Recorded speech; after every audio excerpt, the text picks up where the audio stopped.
खबरों में आगे बढ़ते हैं। ज्ञानव्यापी पर चल रहे कानूनी विवाद के बीच सीएम योगी ने आज बड़ा बयान दिया। सीएम योगी ने कहा कि अगर ज्ञानव्यापी को मस्जिद कहेंगे तो उस पर विवाद होगा। उन्होंने मुस्लिम पक्ष से आह्वान किया कि उन्हें इतिहास की गलतियां मानकर समाधान के लिए आगे आना चाहिए।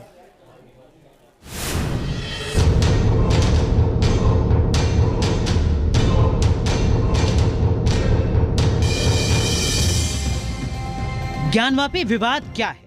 आस्था का विवाद, विश्वास का विवाद या फिर सिर्फ मस्जिद और मंदिर का विवाद? दावे, सबूत और इतिहास ने इस विवाद को ऐसे मोड़ पर लाकर खड़ा किया है जिससे आगे का रास्ता सहमति से निकल सकता है।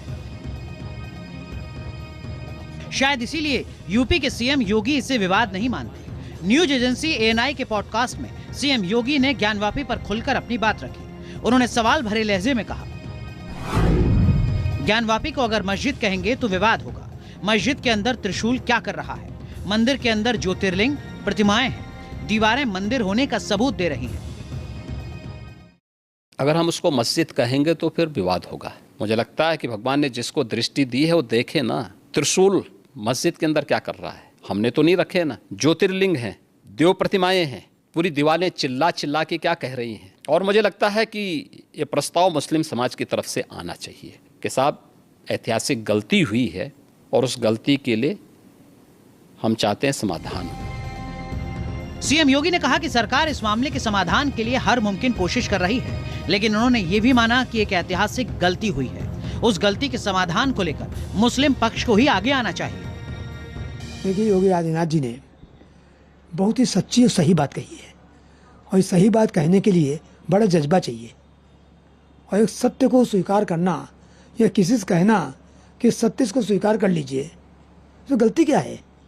ये तो मुस्लिम पक्ष को उन्होंने जगाया है कि आप सो रहे हो, आप देखो इतिहास क्या है, ऐतिहासिक तथ्य क्या हैं, किसी बाकाए मत आइए।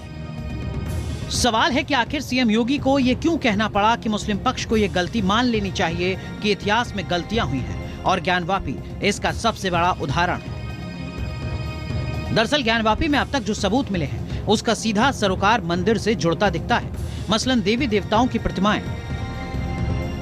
माननीय न्यायालय ने आज दोनों पक्षों को सुनने के बाद इस मामले में अपना फैसला सुरक्षित रखा है और फैसला 3 अगस्त को सुनाया जाएगा। मुस्लिम पक्ष का यही कहना था कि वहां पे कमीशन ना जारी किया जाए, और वहां कमीशन जारी किया जाएगा तो स्ट्रक्चर को डैमेज पहुंचेगा। तो वहां पे उस समय एडिशनल डायरेक्टर साहब ने यह भी बताया कि हमारा एफिडेविट बहुत क्लियर है कि बिना स्ट्रक्चर को क्षति पहुंचाए हुए ये सर्वे हम कंडक्ट करेंगे। सीएम योगी ने ऐसे ही दावा नहीं किया। ज्ञानव्यापी मस्जिद परिसर में श्रृंगार गौरी और गणेश की मूर्तियां हैं, जो इस बात का सबूत है कि वहां कभी मंदिर हुआ करता था। ज्ञानव्यापी परिसर में ही आदि विश्वेश्वर और अन्य देवी देवताओं की मूर्तियां हैं। वजूखाने में पिछले साल एडवोकेट कमिश्नर के सर्वे के दौरान शिवलिंग जैसी आकृति मिली थी, जिसे बाद में सील कर दिया गया। हालांकि मुस्लिम पक्ष ने इसे फव्वारा बताया था। मस्जिद की पश्चिमी दीवार पर हिंदू प्रतीकों की आकृतियां बनी हुई हैं। इसमें घंटी की आकृतियां भी हैं। जिस तरह मंदिर की दीवारों पर कलाकृतियां और नक्काशियां होती हैं, उसी तरह मस्जिद की दीवारों पर भी यही कुछ है जो मंदिर होने के सबूत देते हैं। पर एक छोटा सा ब्रेक ले रहे हैं।